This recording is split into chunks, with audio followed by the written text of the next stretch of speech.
नमस्कार, जय महाराष्ट्र। मला आज तुमच्या समोर येताना अतिशय आनंद होतोय की मी गेल्या 11 वर्षापासून विधानसभेचं या पाचोरा भडगाव मतदारसंघाचं नेतृत्व करतोय। हे नेतृत्व करत असताना मी सभागृहामध्ये या मतदारसंघाचा एक सदस्य म्हणून सभागृहात बसत होतो आणि राज्यातल्या आपल्या मतदारसंघातल्या वेगवेगळ्या विषयांवर राज्यातले जे मंत्री महोदय आहेत, माननीय मुख्यमंत्री महोदय आहेत, यांच्या समोर आपल्या मतदारसंघाचे विषय मांडत होतो।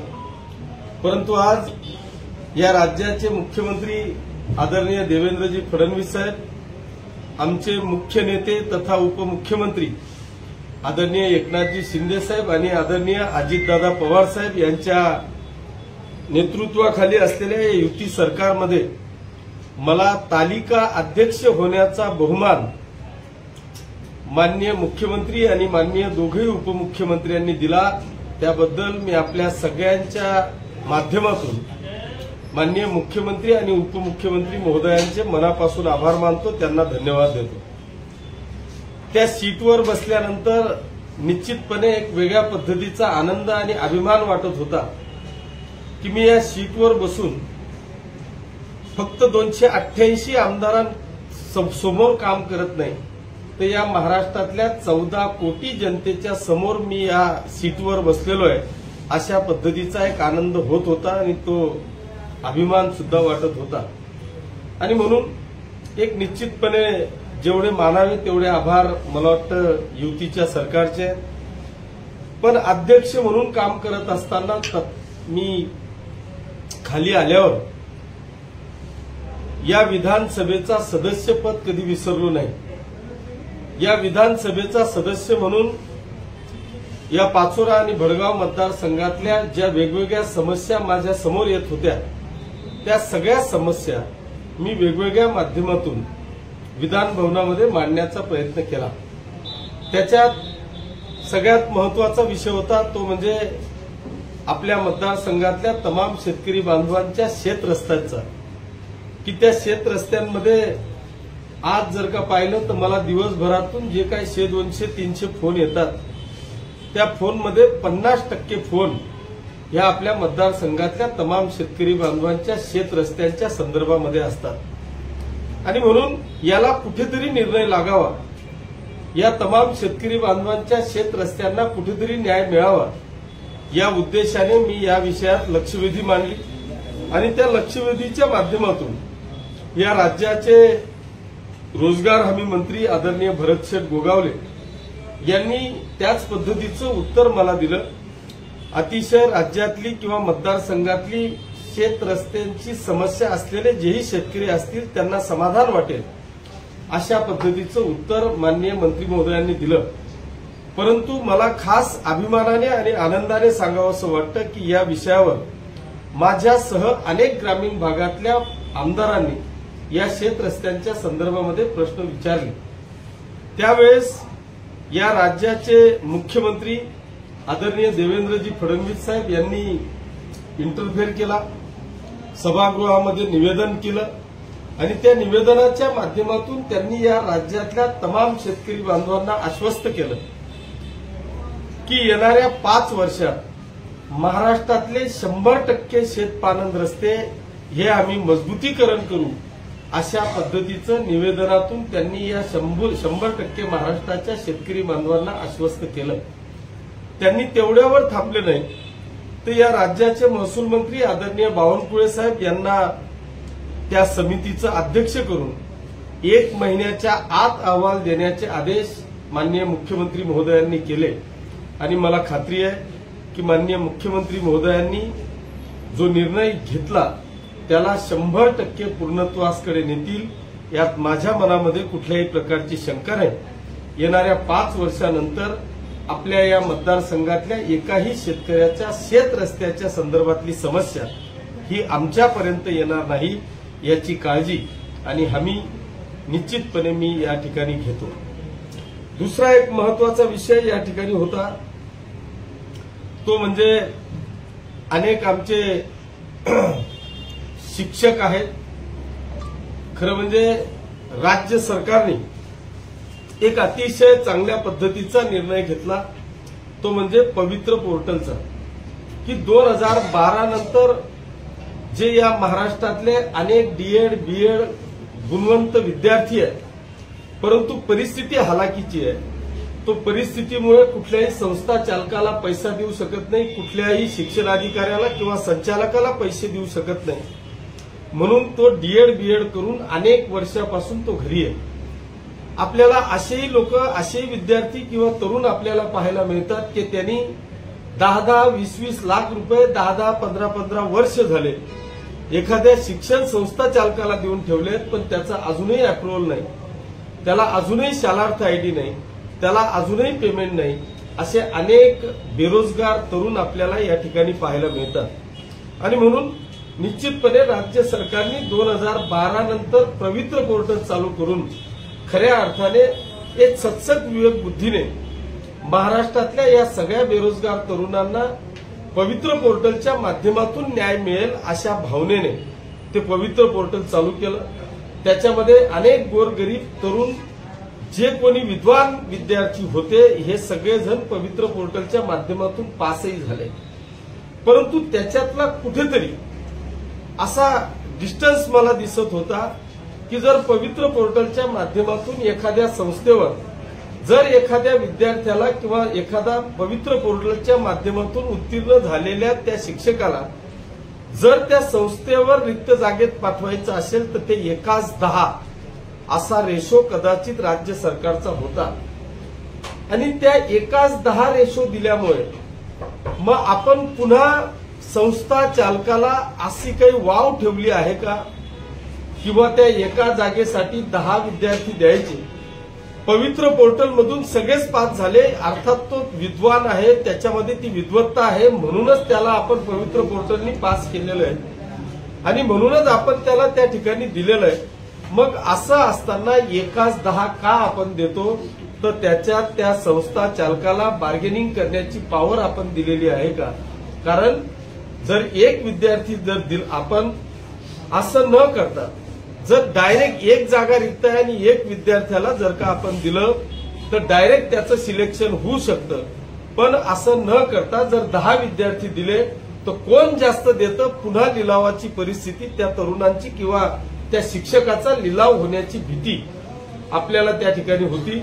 आणि म्हणून हा विषय मी या राज्याचे शिक्षण मंत्री आदरणीय भुसे साहेब यांच्या समोर मांडला आणि त्यांनी देखील याला समर्पक असं उत्तर देऊन येणाऱ्या काळामध्ये 100% या विषयावर निर्णय घेऊ अशा पद्धतीचं आश्वासन मला दिलं.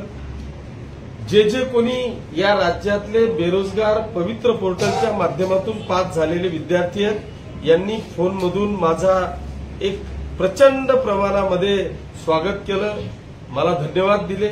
महाराष्ट्रातून अनेक कार्यकर्त्यांचे, तरुणांचे मला फोन आले. पण निश्चितपणे काही संस्था चालक माझ्यापासून दुरावले, दुखावले, पण मी त्या परिणामांची पर्वा करत नाही. खरा तो गरजू जो गोरगरीब तरुण या पवित्र पोर्टलच्या माध्यमातून आलेला आहे त्याला 100% न्याय मिळावा अशी रास्त अपेक्षा माझी होती आणि ती मला पूर्णत्वासकडे जाताना दिसते आहे. याचा मला सार्थ अभिमान आहे. कट करा. जळगाव जिल्हा बँकेच्या संदर्भामध्ये एक अतिशय शेतकरी बांधव असतील किंवा विकास सोसायटीचे सन्माननीय संचालक असतील,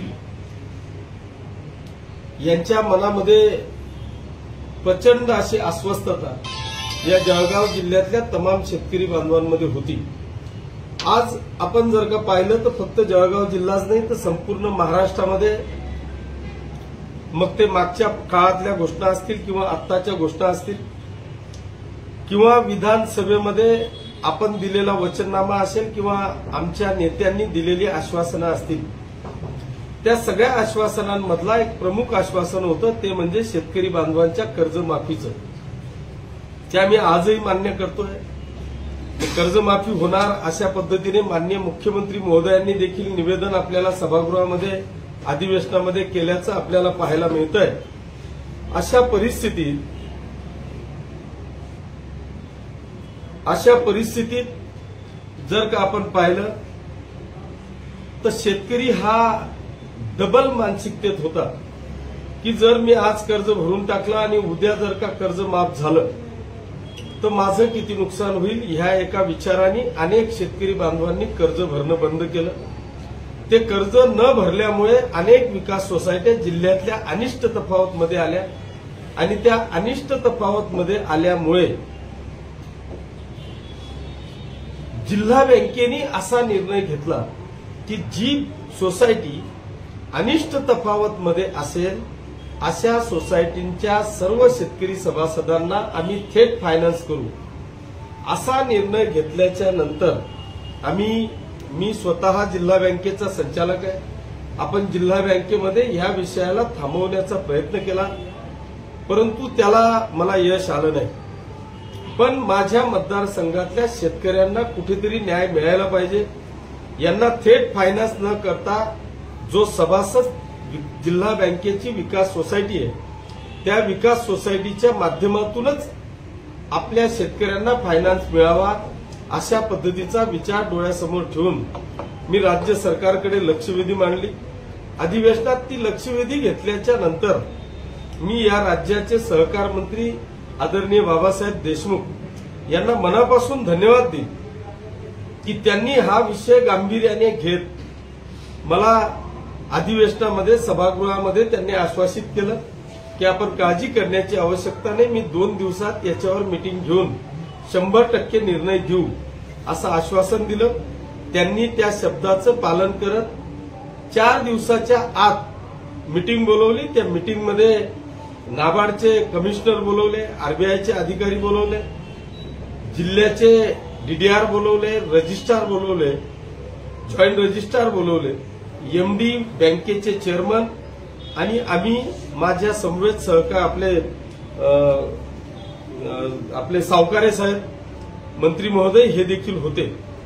आणि त्या मीटिंगमध्ये त्यांनी जे काही मी 3 मुद्दे मांडले ते तिघही मुद्दे व्हॅलिड ठरून या तिघही विषयांवर त्यांनी न्याय दिला. आता निर्णय असा झालाय की आता बँकेला थेट फायनान्स न करता डायरेक्ट विकास सोसायटीच्या माध्यमातून फायनान्स करावा हा निर्णय झाला.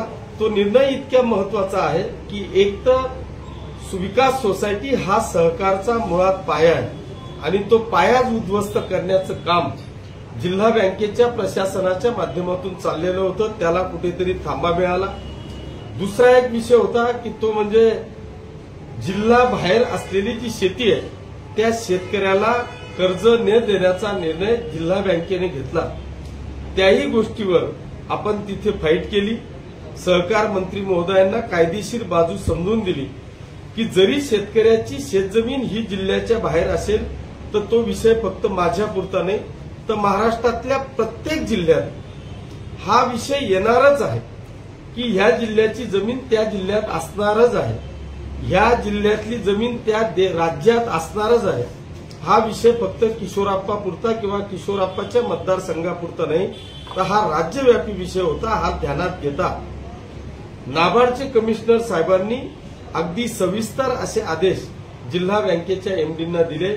या दोघही विषयांमुळे आज आपल्या जिल्ह्यातला तमाम शेतकरी बांधव की जो कर्जदार सभासद आहे या सभासदाला आज 100% दिलासा मिळाला. त्याच्यामध्ये एक बेनिफिट आणखी असा झाला की तो म्हणजे सचिवाच्या पगाराचा, की जो सचिवाचा आपण पगार देतो त्याला कुठलंही राज्य सरकार किंवा जिल्हा बँक पगार देत नाही तर त्याला विकास सोसायटी पगार देते. मग विकास सोसायटी कशाच्या बळावर कर्ज देते तर त्याला जी येणारी जाय वर्गणी आहे जी 2-2.5% जे कमिशन विकास सोसायटीला मिळतं त्या कमिशनच्या माध्यमातूनच आपल्या सचिवाचा पगार दिला जातो. आज जर का तुम्ही सचिवांची परिस्थिती पाहिली तर मला वाटतं कोणाचे 10 महिन्याचे, कोणाचे 20 महिन्याचे, कोणाचे 2-2, 3-3, 4-4 वर्ष झाले अजूनही त्यांना सोसायटीच्या माध्यमातून पगार मिळालेला नाही. म्हणून आज या जिल्ह्याच्या बरोबरच मला राज्यभरातून सगळ्या सचिवांनी मला अभिनंदन केलं, त्यांनी धन्यवाद दिले आणि मतदारसंघाच्या आणि जळगाव जिल्ह्यातल्या अनेक असे जे विकास सोसायटीचे सदस्य आहेत किंवा शेतकरी बांधव आहेत यांचे सुद्धा मला फोन येऊन माझं अभिनंदन केलं. एक सुंदर असा निर्णय माननीय सहकार मंत्री महोदयांनी दिला, त्याच्यामुळे त्यांचे मी मनापासून आभार मानतो आणि धन्यवाद देतो. या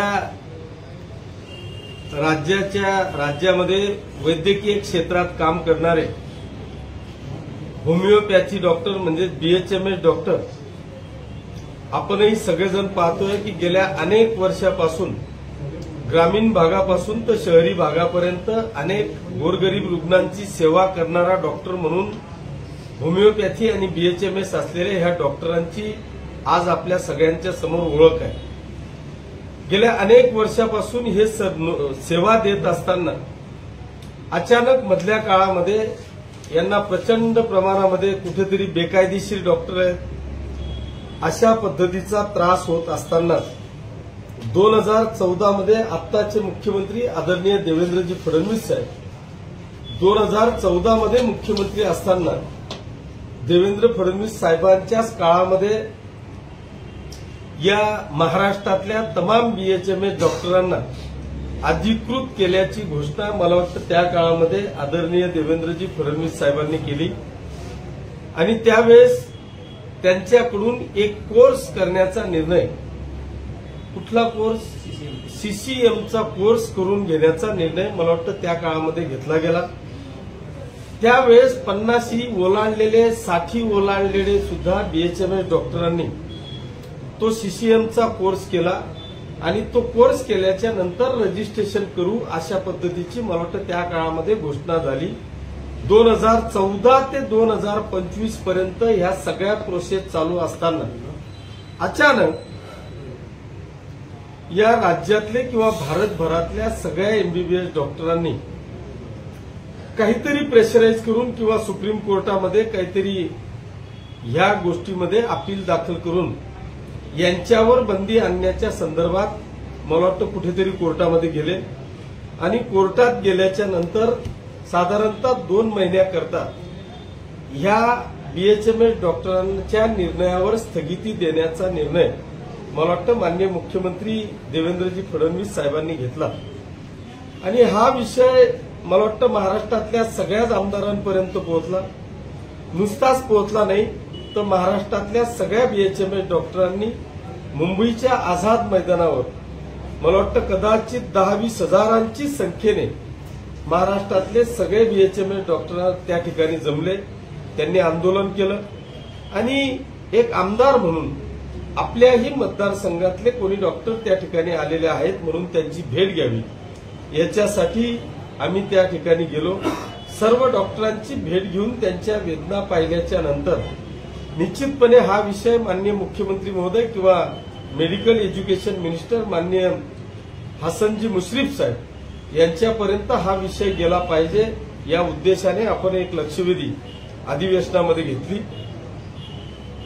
हा विषय माननीय हसनजी मुश्रीफ साहेबांच्या कानापर्यंत आणला आणि मला सांगताना आनंद होतो की मेडिकल एज्युकेशन मिनिस्टरसह राज्याचे मुख्यमंत्री महोदय सुद्धा आपल्या या राज्यातल्या बीएचएमएस डॉक्टर, होमिओपॅथी डॉक्टरांच्या पाठीमागे 100% खंबीरपणे उभे राहतील अशा पद्धतीचा विश्वास त्या ठिकाणी आपल्याला वाटला आणि म्हणून तो विषय मांडल्याच्या नंतर या महाराष्ट्रातल्या तमाम होमिओपॅथी डॉक्टरांना दिलासा मिळेल अशी एक आशा आता मला आलेली आहे.